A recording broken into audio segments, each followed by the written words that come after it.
Hey guys, how you doing? My name is John, and welcome to my NEStalgiaholic channel. And today I briefly want to talk about a TV series I absolutely loved growing up watching back in the day. And actually it was a really important part of pop culture up in the mid-80s, late 80s, up until the early 90s.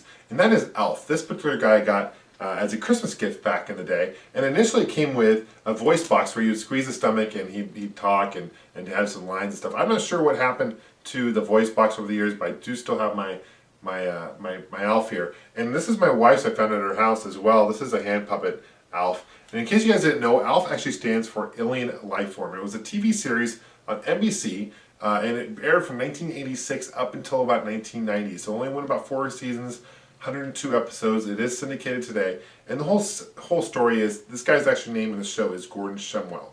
And he's from the planet Melmac. And he finds a radio signal, he goes to Earth, he crash lands on Earth, kind of similar to E.T., the movie E.T., and he comes across a family called the Tanners, and basically they live in California. They're a middle-class family.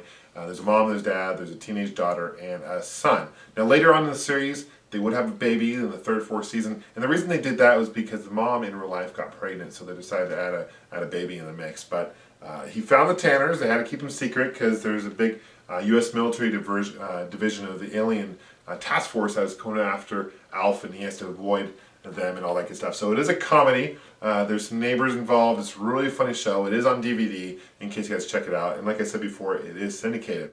Now one thing about ALF that's interesting is he's got a huge appetite in the show. I remember he would always run after the cat. He'd always love eating the cat. Now eventually in the show he actually became very fond of the cat. In fact, he had a couple times where he could actually eat it, and he ended up becoming really fond. Now the cat eventually died and they have a new cat, and it was really funny him running chasing after the cat. I also really love the intro theme and just watching it. There's a first-person perspective of the intro, and it's just a really great family classic TV series. One thing that's interesting about the show is the final finale episode of ALF.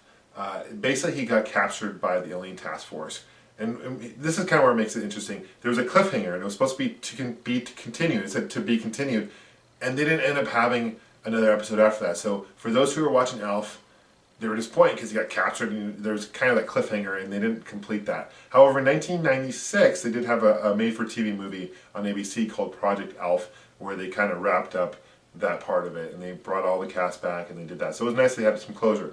Not only was this a successful TV series, ALF, but also they had a whole bunch of items. They had Topps made some cards, kind of playing cards for it, similar to baseball cards. I remember Marvel, I had a couple comic books. There was 50 comic books that were released based on the series. In 1987, between 1987 and 1988, there was actually a Saturday morning cartoon show called ALF. They did have a number of video games of ALF as well. A Sega Master System had a game called ALF, which was the only video game ported to home console. However, IBM Computer, Apple IIc, and several Atari computers had some educational ALF games as well. And in 2004, ALF had a talk show, a web talk show as well, where it kind of similar to Conan O'Brien kind of style video too. So that's interesting. The last thing I want to mention is the series was actually founded by Paul Fusco, and he was actually the puppeteer, and ALF was a puppet, and he was very protective of the puppet. In fact, a lot of the cast recollect being really annoyed because when they're actually practicing their lines, they actually had to deal with another puppet and stuff like that. So he actually did the voice of ALF. He was a puppeteer for it, so it was interesting. If you guys ever get a chance to watch ALF, definitely do so. Please post your comments below. Let me know if you have any fond memories of ALF. I really appreciate you guys watching. Take care. We'll see you soon.